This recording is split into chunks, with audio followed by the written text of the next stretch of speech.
Mukunda jewellers మొట్టమొదటి factory outlet ఇప్పుడు కూకట్పల్లి, కొత్తపేట్, సోమాజిగూడ మరియు ఖమ్మంలో. నమస్తే రమగారు. రమగారు, మీరు అబ్జర్వ్ చేశారా?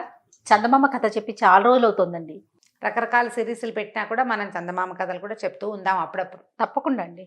పూర్వం మాధవరం అని ఒక పల్లెటూరులో అవధాని గారిని ఒక బ్రాహ్మణ ఆయన ఉండేవాడు. ఈయన పాపం చాలా పేదవాడు. ఏదో యాయవారం చేసుకున్నాడు అంటే అందరి ఇళ్ళకి పొద్దుటిపూట వెళ్ళి అమ్మ ఈరోజు ముహూర్తం ఇది ఇది అని చెప్పేవాడు. చెప్తే వాళ్ళు ఏదో ఇస్తే కూరో కరివేపాకో బియ్యమో వడ్లో పప్పో బియ్యమో తెచ్చుకుని పోషించుకునేవాళ్ళు. ఈయనకి లోటు లేకుండా 3 మగపిల్లలు 3 ఆడపిల్లలు 6 సంతానం. సంతానానికి లోటు ఉండేది కాదు. పైగా అప్పుడు సంతానాన్ని ఆపే రోజులు కూడా కావు, అవి తెలీదు. సాలొచ్చి మానుకోవాల్సిందే తప్పిస్తే ఇంకా సంతానాన్ని ఆపటం ఇప్పటి రోజులు కావు కదా. ఏదో చిన్న జీవితం ఎలాగోలాగా ఉండేది. అట్లా అట్లా మీ పిల్లలు కొంచెం పెరుగుతున్న సమయంలో ఆయన కళ్ళు పోయినాయి. కంటి చూపుకి ఏదో సమస్య వచ్చింది. ఆయన కళ్ళు కళ్ళు చూపు లేదు. లేకపోయేసరికి ఏం చేస్తారు? ఎట్లాగొట్లా గెంటిచ్చారు. చివరికి ఒక పాత పూరిపాకు ఉంటే అది కూడా అమ్ముకోవాల్సి వచ్చింది. తర్వాత ఏం చేశారంటే ఆ ఊళ్ళో ఒక ధనవంతుడు, ఒక ఏమన్నాడు వ్యాపారస్తుడు వాకిట్లో ఒక పెద్ద ఇల్లు, ఓ పక్కన చిన్న పంచలాగా ఉంది. ఆ పంచలో నెలకి 4 రూపాయల వడ్డీ అద్దిచ్చి అక్కడ ఉండేలాగా ఏర్పరచుకున్నారు. ఇల్లు వాకిలి లేవు కదా. అదేలేండి. ఈ 6 పిల్లలు భార్య భర్త అక్కడ ఉండేవాళ్ళు. ఈయన కళ్ళు పోయినాయి. ఆయన ఇళ్ళంబడిపడి తిరగలేడు. ఆ ఊళ్ళో ఒక రామాలయం ఉంటే వీళ్ళు ఏం చేసేవాళ్ళు, రోజు పిల్లలు కానీ తల్లి కానీ ఎవరో ఒకళ్ళు ఆయన తీసుకొచ్చి ఈ రామాలయం దగ్గర కూర్చోబెట్టి ఒక గావంచ ఆయన ముందు పరిచి వెళ్ళిపోయేవాడు. సాయంకాలం మళ్ళీ తీసిపోయేవాళ్ళు అనమాట. పొద్దునే కాస్త అన్నం తినేసి వచ్చేవాడు ఆయన. వచ్చి ఇక్కడ కూర్చుంటే ఈ గుళ్ళోకి వచ్చిన భక్తులు పావలావో 10 పైసలో అరటిపండో లేకపోతే కొబ్బరి చిప్పో ప్రసాదం ఏదైనా చేస్తే అదో, అది కాకపోతే స్వయం పాకం ఇస్తారు. బ్రాహ్మడు కదా, ఎంత చెడ్డా పాపం. స్వయం పాకం ఇచ్చుకోవడానికి అవధాని గారు గుడి దగ్గర ఉంటాడు కాబట్టి అది పితృకార్యాలప్పుడు అట్లా ఏవో ఇచ్చేవాళ్ళు. పావలా 10 పైసలు పడేవి. దేవాలయంలో దండం పెట్టుకుని సాయంకాలం అయ్యేసరికల్లా పిల్లలో తల్లో ఎవరో ఒకళ్ళు వచ్చి ఈయన పడిన వస్తువులు మూట కట్టుకుని ఆయన చేత్తబుచ్చు తీసుకుపోయేవాళ్ళు. రోజు ఇట్లా కూర్చునేవాడు. ప్రతిరోజు దేవుడికి దండం పెట్టుకునేవాడు. ఏమిటి నా పరిస్థితి, కనీసం పిల్లలైనా ఎక్కి రావాలి కదా, ఆడపిల్లల పెళ్ళిళ్ళు ఎట్లా చేస్తాయి ఈ జీవితంతో అని దిగులు పడేవాడు. పెద్ద పిల్లల్లో 2 మగపిల్లలు కొంచెం పెద్దవాళ్ళు అయ్యారు. వాళ్ళు కూడా ఓ పావలా తెచ్చేవాళ్ళు ఏదో చిన్న పని చేసి. ఇంతమంది ఉన్నారు, 6-8 పొట్టలు నిండద్దు. ఇవి నిండాలి, పై సరుకులు కావాలి, మరి ఇంటి అద్దె ఇవ్వాలి, కష్టం కదా పాప. మరి అట్లాగే గెంటుతూ ఉండేవాడు. ఒకనాడు ఏమైంది, ఎవరు తనని తీసుకెళ్ళడానికి ఇంటి నుంచి చాలా లేట్ అయిపోయింది. ఆయన సాయంకాలం అయ్యేసరికి తీసుకెళ్ళిపోయేవాడు. చీకటి పడితే నడవలేడు కదా. అయితే ఎవరు రాపోయేసరికి నేను చూస్తూ ఉండగా ఏమైంది, ఆయన భార్య ఏడ్చుకుంటూ పరిగెత్తుకుంటూ వచ్చింది. ఏమిటి అంటే ఆవిడ ఏమందంటే, ఏమంటే ఏం చేయాలి, ఆయన డబ్బులు ఈ నెల మనం రెంట్ ఇవ్వలేకపోయాము, 2 నెలలు అయిపోయింది, ఈ కిందటి నెల ఇవ్వలేదు, ఈ నెల కూడా ఇవ్వలేదు, వాళ్ళేమో సామాన్లు అన్నీ బయట పారేశారు, అన్నీ బయటపడిపోయినాయి, ఇంక ఇప్పుడు ఏం చేస్తాము, మన పరిస్థితి ఇట్లా అయిపోయింది అని చూస్తే గావంచాలో 2 రూపాయలు 2 కాన్లు ఇవి ఉన్నాయి, 2 అరటిపళ్ళు, అంతకంటే ఏం లేవు. ఇవాళ భక్తులు కూడా లేరు. భార్య భర్త ఇద్దరు ఏడుచుకుంటూ దేవుడి దగ్గర దండం పెట్టుకుని మెల్లిగా ఇంటికి నడిచి వెళ్ళారు. సామాన్లు లేవు, ఆ పంచలో నుంచి బయట పారేస్తారు వాళ్ళ సామాన్లు. వీళ్ళకి అన్నం వండుకునే దిక్కు కూడా లేదు. ఇంటికి వెళ్ళాక ఏం చేశారు, అక్కడ దాకా వెళ్ళి బయటపడేశారుగా. ఆ ఎదురుగుండా ఓ చెట్టు, ఏదో పెద్ద చెట్టు ఉంటే దాని కింద ఒక గట్టు ఉంటే ఇవాళకి పొయ్యి ఇక్కడ పెట్టుకుని వండుకుందామని పిల్ల జల్ల అందరూ కలిసి ఆ సామాన్లన్నీ బయట విసిరేసినవన్నీ ఆ చెట్టు కింద కూర్చున్నారు. ఇంతలో ఏమైంది, చీకటి పడే వేళకి సాయంకాలానికి ఈయనని తొందరగా తీసుకెళ్ళిపోతారు. రాత్రికి వచ్చే భక్తులు ఉంటారు కదా. ఈ సాయంకాలము ఇక్కడ హడావిడంతా చేసినటువంటి ఆ వ్యాపారస్తుడు, ఆ శెట్టి గారు ఎవరింట్లో అయితే వీళ్ళు అద్దెకున్నారో ఆయన గుళ్ళోకి వెళ్ళాడు. వెళ్ళేసరికల్లా పూజారి గారికి ఏదో చిన్న ఇబ్బంది వచ్చి ఆయన హారతి ఇవ్వకుండా ఇంటికి వెళ్ళాడు. ఈయన బయట కూర్చున్నాడు హారతి తీసుకుని వెళ్ళాలని. ఇంతలో ఏమైందంటే సీతారాములు ఇద్దరూ మాట్లాడుకుంటున్నారు విగ్రహాలు.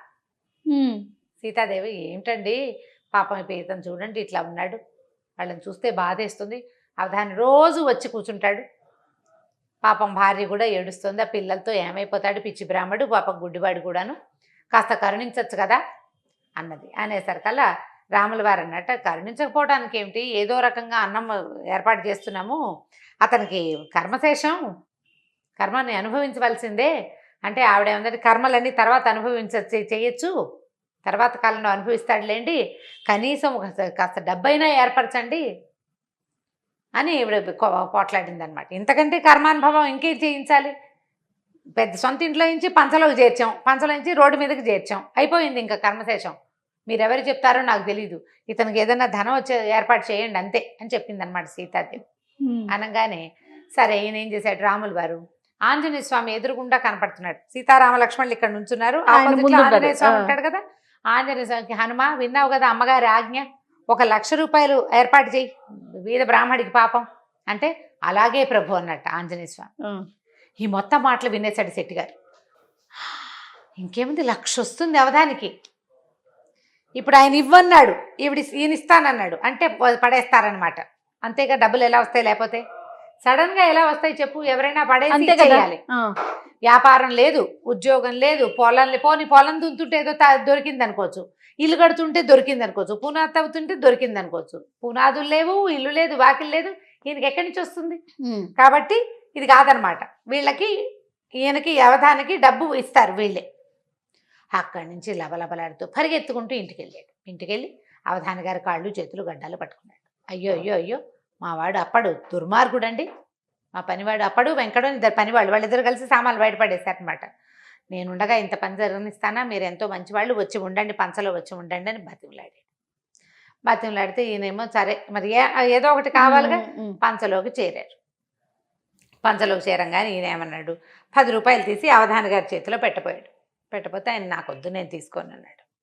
కాదు పోనీ 10 రూపాయలు చిన్నది, ఈ 100 రూపాయలు తీసుకోండి, చేసిన అపరాధానికి నాకు మన్నింపు కావాలి, ఈ 100 తీసుకోండి అంటే, చీచి డబ్బులు తీసుకుని ఆయన, నేను ఎవరి దగ్గర డబ్బులు తీసుకుని ఎరగను, ఈ ఐవారం చేస్తాను అంతే, నేను నీ డబ్బులు నాకెందుకు నాయన, ఏదో ఆసరా చూపించావు, కాస్త రెక్కాడితే రేపొద్దున మీ 2 నెలల అద్దె మేము ఇచ్చేస్తుంటే, అయ్యో అద్దొద్దు ఏమొద్దు, 100 తీసుకోండి అని ఎంతగానో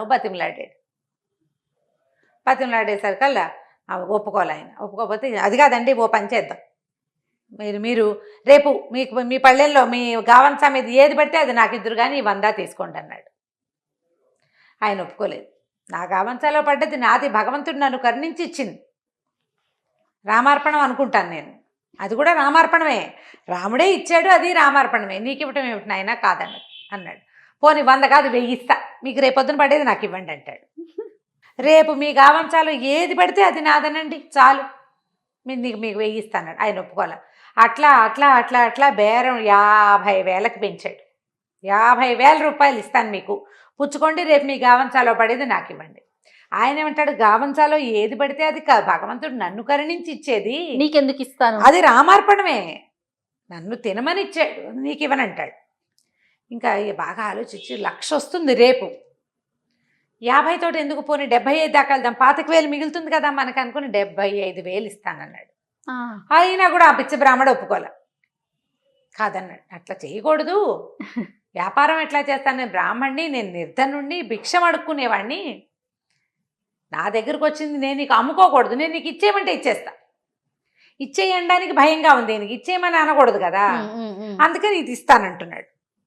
ఏం చేయాలో తెలియలే. ఈ లోపల సావిత్రమ్మ గారు, ఆయన భార్య ఉంది కదా, ఆవిడ అంది, మీరు ఊరుకోండి, ఆయన సైగ చేసి బయటికి తీసుకెళ్ళి, ఆయన అలాగే అంటారు, నేను ఇప్పిస్తాలేండి, మీరు డబ్బులు తెచ్చి ఇచ్చేయండి, రేపు గావంసాలా పడిన ప్రతిదీ మీదే, అమ్మ ఒట్టేయండి అన్నాడు. ఒట్టుకేముంది, నా భర్త మీద ఒట్టు, నా పిల్లల మీద ఒట్టు, రాముడి మీద ఒట్టు.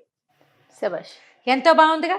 పరిగెత్తుకుంటూ వెళ్ళిపోయాడు శెట్టి గారింటికి. వెళ్ళిపోయి 75,000 రూపాయలు తెచ్చి పోసేసాడు, బాకి పరిగెత్తుకుంటూ మళ్ళీ పట్టుకొచ్చేసాడు. ఆవిడ ఏం చేసింది, వెంటనే డబ్బులు దాచుకొని జాగ్రత్త చేసుకుంది. సరే నాయన మంచిది అన్నది. మర్నాడు పొద్దునే అవధాని గారికి స్నానం చేయించారు, తిన్నామని తీర్చిదిద్దారు, తీసుకుపోయి దేవాలయం దగ్గర కూర్చోబెట్టేసరికల్లా సరే ఆ పూట ఏమైంది, ముందు రోజు ఏకాదశి, ద్వాదశి వాళ్ళే జనం తక్కువ ఉన్నారు, త్రయోదశి ఆ రోజున శివాలయానికి జనాలు ఎక్కువ మంది వెళ్తారు, రామాలయానికి ఎక్కువ మంది రారు. ఏమీ రాల. 2 ఏగానీళ్ళు పడ్డాయి. తర్వాత బాగా మాగిపోయిన 2 అరటిపళ్ళు, ఒక సగమే ఇంతే ఉన్న కొబ్బరి చిప్ప పడేసి సాయంకాలం అయిపోయింది. చూస్తే ఏమీ లేదు. సావిత్రమ్మ గారు వచ్చింది, గావంసాలో ఏది పడితే అది మూటగట్టి ఈయన చేతిలో పెట్టేసరికి ఈయన నిర్ఘాంతపోయాడు. ఇదేంటి 1,00,000 పడుతుంది అనుకున్నాం, పడలేదు. చూస్తుంటే సావిత్రమ్మ గారు లేచి భర్తను తీసుకెళ్ళిపోయింది. ఇంకా అక్కడ గావంసా లేదు, ఏం పడుతుంది, ఆవిడ తీసుకెళ్ళిపోయింది. ఈ లోపల పొద్దున్నే భర్తను ఇక్కడ కూర్చోబెట్టి ఆవిడ ఊళ్ళో ఇల్లు వాకిలి ఏర్పరిచేసుకుంది. ఒక 5-6 వేల రూపాయలకి ఇల్లు కొనేసుకుంది. పిల్లలకి ఇంట్లో కావాల్సిన సామాన్లు కొనేసేసింది. డబ్బులు ఎక్కడెక్కడ దాచిపెట్టాలో మధ్యాహ్నం సాయంకాలం 4 అయ్యేసరికి మొత్తం ఏర్పాటు చేసేసి పిల్లల్ని తీసుకుని వెళ్ళిపోయింది. ఈయన ఏం చేయాలి, 75,000 రూపాయలు ముందు రోజు రాత్రి పోసేసాడు, బిక్కమొహం వేశాడు. సరే ఆలోచించాడు, రాముడిని నిలదీయాలనుకున్నాడు. ఓకే. లోపలికి వెళ్ళాడు గుళ్ళోకి. రాముడు వైపు చూస్తే ఆయన చిదానంద సిద్ధులాస స్వరూపం చూస్తున్నాడు. ఈయన కాదు, ఈయన ఏం చెప్పాడు, హనుమ డబ్బు ఇవ్వు అన్నాడు. హనుమ ఇస్తా అన్నాడు కాబట్టి వెళ్ళి ఆంజనేయ స్వామి దగ్గరికి వెళ్ళాడు. ఆంజనేయ స్వామి దగ్గరికి వెళ్ళి ముందోసారి దండం పెట్టాడు. ఏమన్నా పెద్ద మనిషి అయ్యా నువ్వు మహారామభక్తుడు అని చెప్పుకుంటావు, ఆయన ఓ పక్కన ఇమ్మన్నాడు, నువ్వేమో ఇస్తానంటివి, ఏం పడింది, కులిపోయిన అరటిపళ్ళు ఇప్పించావు, అంతకంటే ఏమైనా ఉందా అన్నాడు. అనేసి ఏం చేశాడు, మనం ఉద్రేకం వచ్చేసరికల్లా అవతల వాళ్ళ మీదకి వెళ్ళిపోతాం. ఇది దేవుడితో సంభాషణ కాదు, వ్యక్తితో సంభాషణ అంతే అని చెప్పేసి ఇట్లా విసురుగా మాట్లాడుతూ ఏం చేశాడంటే ఆంజనేయ స్వామి విగ్రహం మీద చెయ్యేసాడు. చెయ్యేసిన మరుక్షణం ఆంజనేయ స్వామి వెనకాల ఇట్లా తోక ఇట్లా రింగులాగా చుట్టుకుని ఉంటుందా, ఆ తోక ఇటు కదిలి ఈయన చెయ్యి చుట్టేసింది, పట్టేసుకుంది తోక. అక్కడి నుంచి ఈ తోక వదలటం లేదు. ఇంతలో రాముల వారి శబ్దం వినపడింది. ఆ హనుమ నిన్న చెప్పిన పని ఏం చేసావు అని ఆంజనేయ స్వామి వెంటనే చెప్పాడు. 75,000 నిన్న రాత్రే ఇప్పించేశాను ప్రభు, 25,000 ఇస్తే గాని వదలను మరి అన్నాడు. అనేసరికి ఇప్పుడు ఏం చేయాలి, ఆంజనేయ స్వామి పిచ్చి వేషాలు వేస్తే ఏం చేసి గదుతుంది ఎత్తి మీద ఒకటి కొడతాడు. అంతే కదా.